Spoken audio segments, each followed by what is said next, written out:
Hello everyone. Christina, your holistic recovery coach here. And I wanted to jump on here today to talk about a really important component on my self-healing pathway. It's a whole section in my book, Self-Love, Self-Healing. And I feel like it's an extremely important piece for those that are on a recovery journey. One thing that we on our recovery journeys can remember very clearly, or maybe still experiencing, is this sense of isolation and feeling disconnected from our own selves and from others, and maybe even from a higher power, maybe even feeling spiritually disconnected. So disconnection can feel extremely isolating. And when we are so used to this habit of isolating because we want to feel a certain way, like maybe isolating makes us feel safe, maybe it makes us feel like we can't fail. We isolate for so many different reasons. Maybe we're still carrying around a lot of shame or guilt, and we haven't worked through that. Isolation is literally like a slow death, okay? So that to me is like holding yourself prisoner in your own mind. And the truth of the matter is that you hold the key to unlock the door to the prison that you are holding yourself in. If I was to tell you that you could free yourself from this prison that you are holding yourself in, like I have the solution, I have the key for you to hold on to, wouldn't that excite you? Like, wouldn't that excite you? Who doesn't want to feel free? Who wants to feel like a prisoner in their own mind? So as I was doing some work today, I was in connection and I was reaching out to followers on Facebook, members in my Facebook group who I haven't connected with one-on-one yet. Now, these are people that requested to join my group, answered the membership questions, and told me what their problem was, what they're struggling with, and what they needed help with, and where they wanted to go.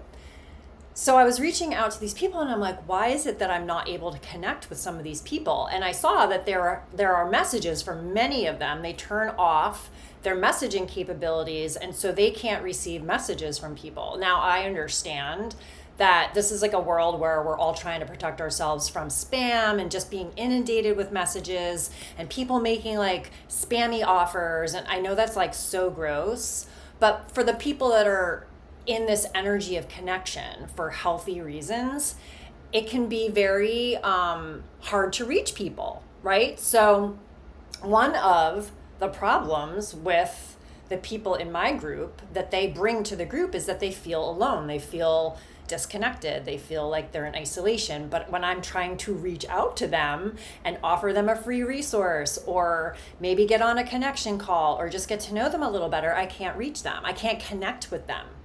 And so staying silent and not making ourselves available or even open to making ourselves vulnerable keeps us in that place of shame and guilt and isolation that's literally like the slow killer.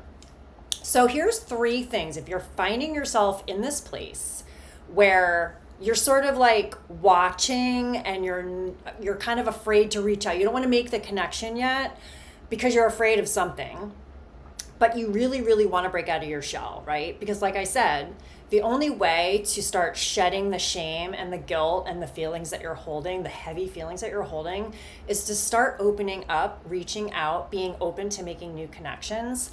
And it feels so good. It's really, really scary in the beginning, but once you are in connection with other people, it feels really, really good. So here's 3 things that you can do that are really easy if you're finding yourself stuck in this place of feeling disconnected from self, from others, or just feeling isolated. Number 1, make yourself open to connect. Choose a group. Choose a group locally or choose a group online where you are going to become a member and make yourself open to connection. And you take the first step and reach out to somebody. You don't have to ask for help. You don't have to ask for anything. Just take that initial step to make a new friend online, or even like reconnect with an old friend, and you take the initial step to reach out to them. Because when you get out of self and you make yourself available for somebody else, that is a huge gift that you're giving yourself. That is a huge gift of healing that you're giving yourself. Number two, just make a commitment to make yourself vulnerable in one way today. Just make a commitment and say, I am going to let go of this fear of talking to this person or connecting over here, and just allow yourself to be vulnerable in a one small way. It could be, sharing about an experience, or, relating to somebody who's telling a story and you're like, oh, I felt that pain too. Maybe just get online and go through your Facebook and comment on some other people's posts where you're like, you know what? You're not alone in that. I feel that too. And just start breaking the ice a little bit. Okay. So that's number two. Number three is look at the balloons. I don't even know where they're coming from, but whatever. Let's go with it. Number three, that's pretty funny because number three is just celebrating yourself. So isn't it funny that those were balloons that were just leading me into this third point? Like, celebrate yourself. Give yourself a pat on the back at the end of the day for doing that one thing, right? For finally like kind of coming out of your shell and reaching out to someone and, offering yourself to somebody else, lending your ear to somebody else. It's not always about people chasing you down and wanting to, know all about you and open up all your wounds. Sometimes it's just as simple as you getting out of yourself and making yourself available to somebody else. That is the most unselfish thing that you can do. And if you've done those things today, I want you to celebrate yourself and give yourself a pat on the back and do something nice for yourself to celebrate you. Show yourself some self-love, give yourself some self-care. And I want to hear in the comments if this resonated with you at all, if it gave you any courage whatsoever. Connection doesn't have to be hard, but just know that, or ask yourself, what's going to happen if I stay where I'm at? What's going to happen?